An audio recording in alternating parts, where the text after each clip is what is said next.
কৃষ্ণ। তো শুধু ভক্তবৃন্দ, আপনারা দেখতে পাচ্ছেন উদয় কৃষ্ণকে। তো উদয় কৃষ্ণের কাছে আমার একটি প্রশ্ন। উদয় কৃষ্ণ, তুমি কোথায় এসেছো?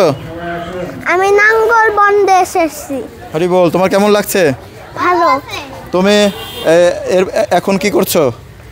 এখন বসে আছি। তুমি একটি গীতার শ্লোক আমাদেরকে শোনাও। হরে কৃষ্ণ। ওম নমঃ ভগবতে বাসুদেবায়। শ্রীমদ্ ভগবদ গীতা একাদশ অধ্যায় বিশ্বরূপ দর্শনকা শ্লোক নং 38।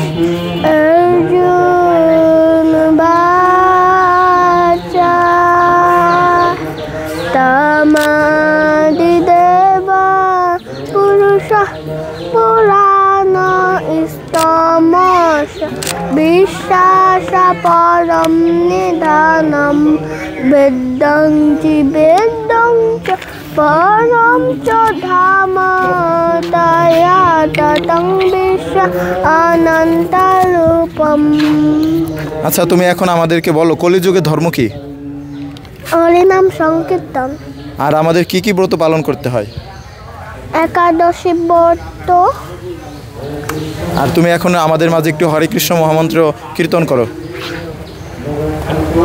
হরে কৃষ্ণ কৃষ্ণ কৃষ্ণ হরে হরে হরে রাম রাম রাম হরে হরে। তো এখন আমরা সকলে স্নানের জন্য যাব। তুমিও স্নান করবে তো? আমি আসছে মার সাথে স্নান। আচ্ছা, ঠিক আছে, তাহলে সবাইকে প্রণাম করো। হরে কৃষ্ণ বলো। হরে কৃষ্ণ।